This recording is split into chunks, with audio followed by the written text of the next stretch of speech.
जय हिंद, जय भारत। मैं शमशाद शेख से एक बार हमारे आपके सामने एक तड़कता भड़कता मुद्दा रख दी गई है, जो हम रात दिन देखे अपने सोफे पे बैठ के, कुर्सी पे बैठ के, बेड पे सो के, और एक ही चीज़ देखते रहे जी हाँ देश में क्या हो रहा है क्या नहीं हो रहा है, पर उस पर हम सवाल ना करें, हम सवाल ना पूछे। हमारे देश में नोटबंदी हुई थी 2016 में 8 नवंबर को। उस समय भी हम सवाल नहीं पूछे थे, क्योंकि हम सब देशभक्त थे। देश हित में काम होएगा उस पर हम सवाल नहीं पूछ सकते, वो भला से गलती क्यों ना हो जाए। इस बार फिर वही चीज़ दोहराई जा रही है। इस पे आम आदमी की भी सहमति रखनी चाहिए, आम आदमी से जुड़ी हुई मुद्दे पे भी बात होनी चाहिए कि नहीं होनी चाहिए? होनी चाहिए। अचानक हमारे बीच में रातों रात खबर दिया जाता है, अचानक की जाती है ये चीज़ हमारे देश में अब ये लीगल नहीं रहेंगी, ये चीज़ हमारे देश में लीगल नहीं रहेगी। सुबह उठ के हम सब लोग उसी पे चर्चा करने लगते हैं, लेकिन उसके तह तक पहुंचते हैं क्या? उसके बारे में हम सोचते हैं क्या जो हमारे लिए कितना घातक हो सकता है, या हमारे लिए वो सही है कि गलत है? इस पे कोई अपना डिसीजन नहीं रखता है। हम सब मिलके उसका स्वागत करते हैं, और कहीं ना कहीं जिसको नहीं मालूम है वो लोगों की बातों सुनता है।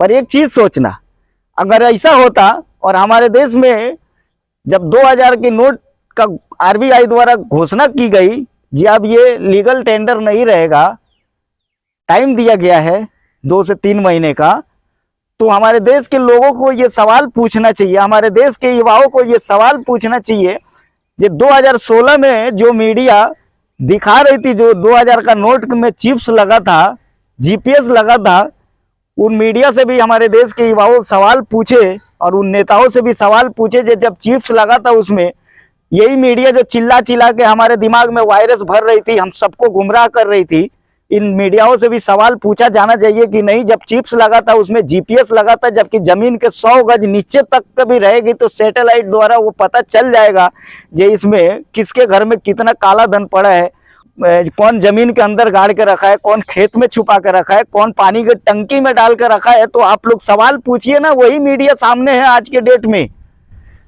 नहीं होएगा, ऐसा सवाल नहीं पूछेगा हमारे देश के हर युवा। बस हमारे देश में कोई घोषणा होएगा, ब्लैकमेल किया जाएगा देश के नाम पे। हमारे देश के युवा स्टेटस लगा लेगा, लोग हमारे देश के लोग स्टेटस लगा लेंगे और अपना जिम्मेदारी से हट जाएंगे। सोचेंगे नहीं जो इसके में हमारे ऊपर क्या चीजें पड़ने वाली है, हमारे इसके लेके और हमारे ऊपर क्या चीज बीतने वाली है। वो जीपीएस वाले बाबा लोग से पूछना चाहिए। यही मीडिया एक दिन में एक बाबा को स्टार बना देती है, एक ही दिन में एक पत्रकार को स्टार बना देती है, ऐसे कद के आदमी को इतना महान बना देती है। ये खाली मतलब नेताओं द्वारा जब बोल दिया, अगर कोई नेता बोल दे इसको ही दिखाना है, इसको महान बनाना है, तो ये मीडिया पूरी लग जाती है, अपना पूरा बोरिया बिस्तर लगे उसको स्टार बनाने के लिए। लेकिन आम आदमी के जुड़े हुए मुद्दे को उठाना रहता है तो यही मीडिया नापुंसक बन के और अपने स्टूडियो में चुपचाप चुप्पी साधी रहती है। तो कहीं ना कहीं हमारा और तुम्हारा सोचने का क्षमता खत्म कर दी गई है और किया जा रहा है। हम सब ने ये चीज मान चुके हैं, हम सब ने मिलकर ये चीज मान ली है कि हम किसी से सवाल नहीं पूछेंगे, और कोई भी आए कुछ भी बोल के चले जाए, हमारे देश में कुछ भी हो जाए, हम बस अपने काम से मतलब रखेंगे। हम अपने देश में क्या हो रहा है उससे हमको कोई मतलब नहीं है।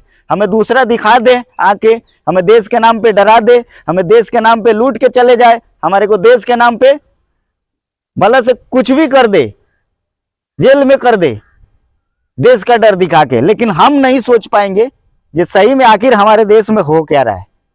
और जो देश के डर दिखाने वाले हैं, जो देश में काला धन का डर दिखा रहे हैं, उनसे भी तो सवाल किया जाए कि भाई आपका ही फैसला आपके ऊपर भारी पड़ रहा है, आपने इतने बड़े बड़े वादे किए थे, उसकी भी सच्चाई आपको जनता को बतानी चाहिए। जो आपने बंद किया नोट, तो उसके वजह से क्या क्या रुका है हमारे देश में, और कितने करप्शन खत्म हुआ है, कितना काला धन आपस आया है। और आज अगर आपने ये सही फैसला लिया था तो क्यों हमारे देश में आज नोट फिर से बंद करनी पड़ रही है?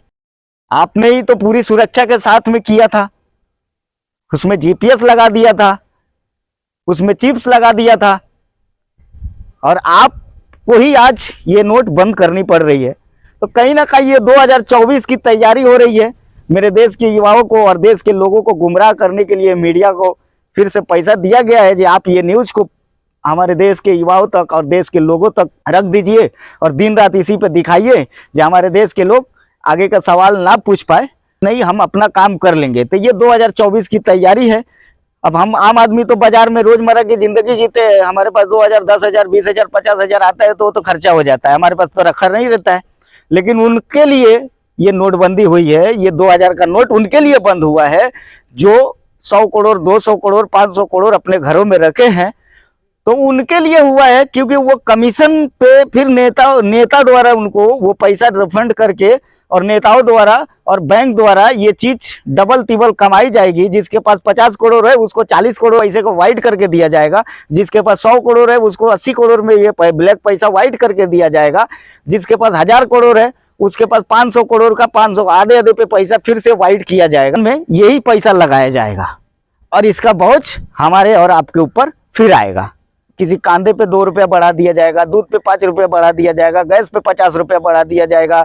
मतलब हमारी जो जरूरत की चीज़ है, पेट्रोल पे 20 रुपया, 10 रुपया बढ़ा दिया जाएगा, 5 रुपया।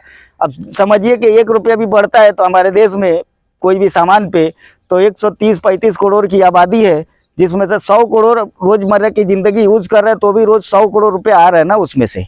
तो ये सोचिए हमारे देश के युवाओं और नौजवान साथियों, सोचिए ये मीडियाओं का क्या है। ये तो बस अपना पेट भरने के लिए हमें और आपको गुमराह किया जा रहा है। हमारे लिए क्या सही है ये हमको देखना है। हम सवाल पूछे ना, हम इस देश का नागरिक है, हमें वो अधिकार है, हम वोट देते हैं, हमें हमारी राइट बनती है कि नेताओं से सवाल पूछे और कोई भी फैसला लेने से पहले हमारे और आपके राय रखी जाए। जय हिंद, जय भारत।